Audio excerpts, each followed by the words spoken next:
Glad you're here with us again today. This is Mike Arrington, and I'll be talking about some principles today that will help you build an exceptional business. This whole series of sessions that we're talking about is really designed to help you as a leader of your organization, or maybe you're somebody who wants to be a leader of your organization. This gives you some business principles which will help you build an exceptional business. As far as my background experience, I always tell people a little bit about it because I don't know how many sessions they've listened to, but I spent over 40 years in business. I've been president and CEO of several large companies that you'd recognize. Western Union, for example. I was president of North America. I was the president and CEO of Jackson Hewitt Tax Service, which is the number 2 tax preparation service in the United States. So in today's session, we start to go a little deeper into building companies' a vision, or looking at companies' visions. And, I always tell people, listen, let's don't reinvent the wheel here. Let's figure out what good companies that we know and like and appreciate have done as far as vision building. And so we can begin to look at some of the visions, which we're going to do today, that will help us understand what a good vision looks like and what a good vision is and how it drives the organization toward that vision. And before we dive deeper into creating and casting a vision, let me just say this. No matter how large your company is, you need a vision. You need to make sure it fits on one page. Now, people get really excited about that. They say, well, I got 15 different products. So what? You're not talking about a product vision. You're talking about a company vision. You need to take a broad picture, a broad scope, a broad look at where you're trying to take your company. As you're going to see as we go through some of these examples, there are some very large companies like Apple and others that we'll talk about, Amazon, that have very concise, specific visions that drive their organization that are not very specific about products. Doesn't have to be. So when we look at these companies, you're going to see they had a vision statement that was a broader look. No one knows what that vision is. If you start putting a vision in a binder and it's 3 or 4 pages, first of all, nobody knows what it is. It doesn't come out of the binder very often. Nobody sees it. And effective vision is one that you create that's crafted by your organization. You don't just come up with it on your own. You get some smart people in the room and you talk about the vision for your company. Then once you look at that vision and you create it and hone it down and edit it down to where it's finally in the perfect form, you don't put it in a binder. You put it on everything. You talk about it in your company meetings. You talk about it in your employee meetings. You talk about it on every occasion. As you go to the various audiences that you'll be communicating with. So before you look at the components today, remember, a vision is not a marketing plan. It's not a product plan. It's not a list of objectives. Objectives will come from your vision, but it's a roadmap that guides your company and gets your people excited about what your company does. So that's really what a vision is. And we're going to spend a great deal of time today talking about good visions created by good companies. In the last segment, we spoke about the various components of the STAR model. And in that segment, we talked about vision and how important it was. When you create a vision for your company, it really sets the tone for where you want to go. As I mentioned before, it is what you are today or hope to become. It is the elevator speech that your people can give to anybody that when they ask about, well, what does your company do? So it's really a simple thing, but it's really probably one of the more important parts of the STAR model. And what I'm going to do today is drill down on that. I'm going to talk about some visions that have been created by people that you'll recognize. I'm going to talk about things that are important to those organizations and what the visions consist of. But let's do a review of the vision. What do you want when you create a good vision? Well, you want it to be challenging. You want your company to see that this is a bit of a stretch from where you are. You may be moving into a new market, or you may be deciding on something that's brand new to the marketplace. So it may be something that's challenging. It's not status quo, so it's optimistic. It's something that you maybe to this point have not done as an organization, so it's optimistic. It goes where a competitor can't easily follow. I mean, Western Union was in 107 locations. They had the best and fully developed agent network around the world. So competitors couldn't easily follow or duplicate that. And the last thing is to be motivating and engaging to your employees. It's not only buying their minds, but it's buying their hearts as well. So all those things are important as you look at the components of a good vision. With that in mind, what are the building blocks that you talk about with companies that have a good vision? And those are the ones we just discussed, but I'm going to give you now the organization, and I'm going to read their vision statement, and then I'm going to tell you a little bit about how it fits in with our filter that we just talked about. So let's take first example is a company you probably recognize called Google. Google's vision is this: to organize the world's information and make it universally accessible and useful. Wow. That's Google, as a multi-billion-dollar-a-year company. That's a pretty simple vision statement for such a large organization. Now, why is it simple? Because if Google began to start talking about all their businesses and all the things they're involved in, people would get confused. They wouldn't be able to understand what Google was trying to do. So let's talk about it in terms of what we just said before.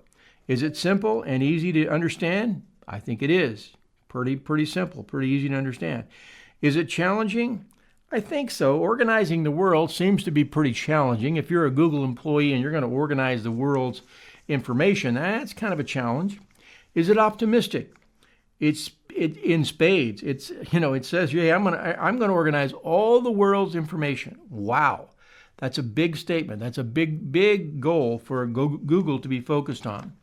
And the other thing is it easy? Is it a place where the competitors can't easily follow? I think so. Who does it better than Google? And when I ask you who's number 2 in that space with Google, can you remember who it is? I don't know. I always know Google. When I say, Google's become like a household word. When you want to look something up, you don't say, I'm going to go look it up online. You say, I'm going to Google it. So Google has taken a position in that marketplace and in that space where they are the key player, the key person in that space. So could you give that as an elevator speech if you were a Google employee? You probably could. I think it might take a little practice, but it's pretty simple.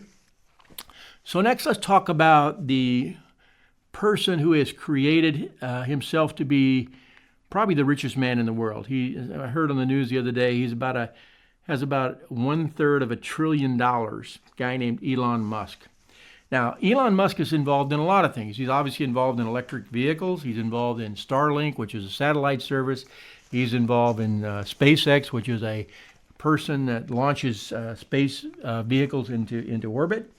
But what is his vision? What does Tesla say their vision is? It says, this is their vision, to accelerate the world's transition to sustainable energy.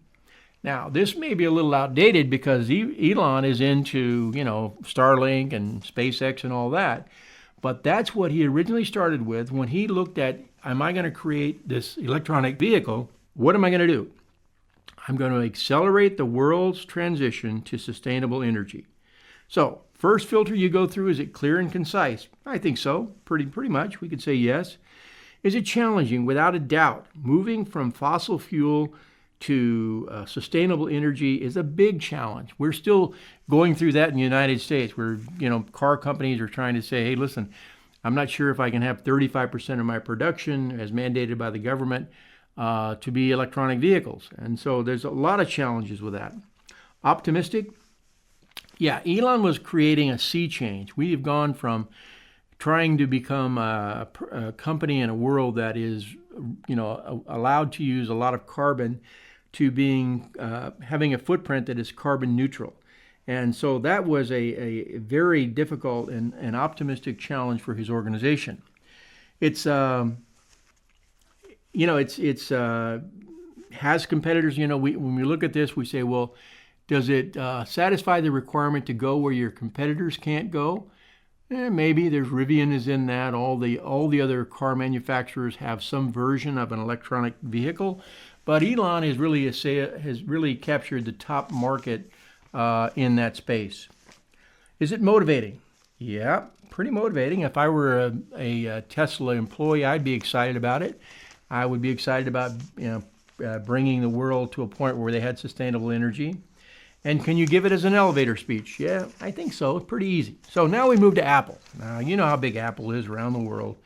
I am an Apple purchaser. I have Apple phones, Apple iPads, Apple computers, and that gets into what the strategy of Apple is. But here's what their vision statement is: to make the best products on earth and to leave the world a better place than we found it. Oh, wow. Is that a vision? I think so. So it's not limiting. It says basically to make the world a better place. Doesn't talk about their products, doesn't talk about iPhones or PCs or any of that stuff. It just says, hey, we're going to make this place better than we found it. Well, how are they going to do that? By creating technology that makes it better. So is it limiting in any way? I don't think so. So is it bold and straightforward with a higher purpose? Absolutely. So how does it go against our filter? Is it clear and concise? Yes, no, a large scope, may or may not, I don't know. Is it big enough? I'm certainly sure it's big enough, but does it tell anybody about what Apple does for a living? I don't know the answer to that. Optimistic, yep, pretty optimistic. Purpose beyond just a product.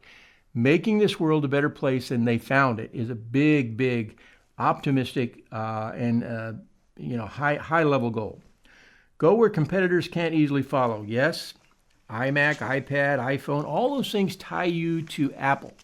When I started off with an Apple Mac, when I wanted to get an iPhone that followed in the family of Apple, I got an Apple iPhone. I got an iPad, all those things. Is it motivating? Yes. No doubt it gets into the hearts and minds of people. So it's really beyond just, technology and doing the best thing there. It gets into the hearts and minds of the company, of the employees. Could I give it as an elevator speech? Probably could. But question is it too broad? Does it really define who they are? Next, we move into Microsoft. Microsoft's vision is this: to empower every person and every organization on the planet to achieve more. So this vision statement has universal appeal. Who doesn't want to be empowered? We all want to be empowered. That's what Microsoft says they will do for us. Every person, wow, pretty broad audience. Every person includes every group, etc. And it has a global impact because it says on the planet, not just in, Seattle, Washington, where they may have a big operation, but they want to be empowering everybody on the planet. So it's pretty big and pretty broad vision. How does it stack up against the filters that we talked about? Is it clear and concise? Notice how most very large global companies can take the essence of what they do and break it down into a very small, understandable vision for their organization. If Global began to put all the different things they do in their vision statement, it would be very confusing to their employees and to their customers. So they've been able to take a lot of very intricate moving parts that make up Google and break it down into various bite-sized pieces for their company and for the organization to look at. So is it optimistic? Well, I think so. Encourage every organization on the planet sounds pretty optimistic to me.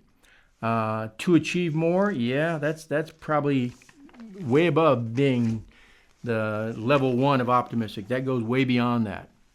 So does it go where competitors can't easily follow? Well, I'll ask you this, quick. Who is the number 2 player in the Microsoft space? Hard to think of one. Microsoft has positioned its product and its company by this vision to be the number 1 player in their space. And they continue to do well both in growth of their markets and growth of their company. If you bought Google stock earlier this year, you'll be very happy that it's grown considerably over the last year. So, is it motivating? It clearly talks about what it's trying to do to the customers and the employees. I think it does. And could you give the elevator speech? I guess the question is, could you give the elevator speech about Google? I think you could. Anyway, the next one is Amazon.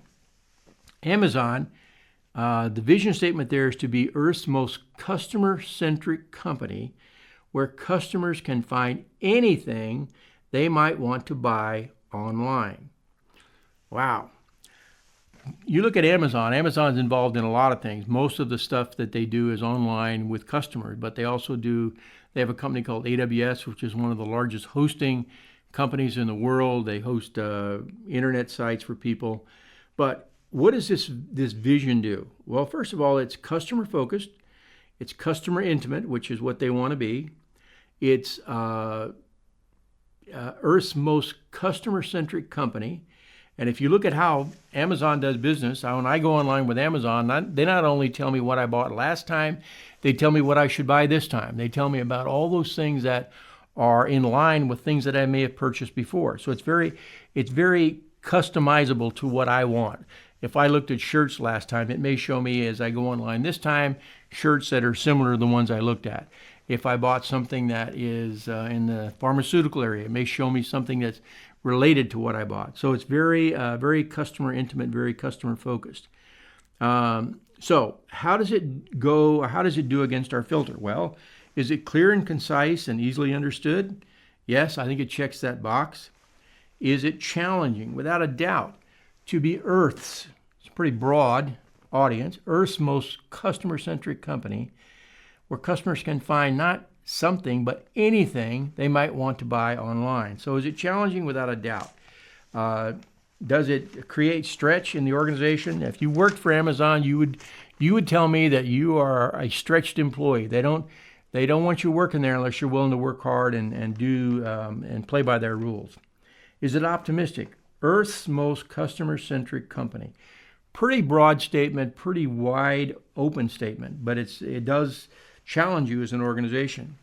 And then if you look at that, can customers easily follow them? Well, you should probably ask that question of one of their major competitors in the retail space called Walmart. Walmart has been trying to do an online business for several years now without much success because Amazon has owned this space for a long time. And Amazon is really the number one retailer online. And as Walmart moves from brick and mortar, which they are today, more into the online space, they're finding that it's very, very difficult to assail the position of Amazon. So let's summarize for today. If you want a great company, you have to have a great vision. Just remind you of a verse that I said earlier in another episode, which is Proverbs 29:18. It says, where there is no vision, people perish. But if you have a vision, people prosper. That's sort of paraphrased. So if you're looking at creating a great company, start with a great vision. That's really where good companies get their motivation to move forward. Just want to say that vision is important, not only for your business, but for your life. I don't know what your vision for your life is, but you should start asking yourself some questions as you begin to spend a lot of time in business and maybe away from other at least equally important things. You should ask yourself, do I have a vision for my life? One, do I have a vision for my marriage, for my children? Has my vision changed? Who knows about your vision? Who shares your vision? You should have a vision statement for your life as well and for your family because businesses are important, but how you deal with your family is far more important. So I suggest you take a few minutes now to step back and say, this vision that I'm creating for my business is important, but my vision for my family and for my life is equally important. So I'm going to just leave you with one verse here today, Proverbs 29:18. It says, where there is no vision, people perish, but he that keeps the law is happy. And Jeremiah, two verses actually, Jeremiah 29:11 says this, for I know the plans that I have for you, declares the Lord, plans for your welfare, not evil, to give you a future and a hope. So God has got a plan for your life, and it's really up to you to figure out what that plan is. And by the way, he wants to make your life wonderful. Those of you that are suffering right now with financial issues and marital issues and family problems, the only solution I know, and I can tell you from years of experience, over 70 years of experience, that Jesus Christ is the only way to figure out what those problems are and how to fix them.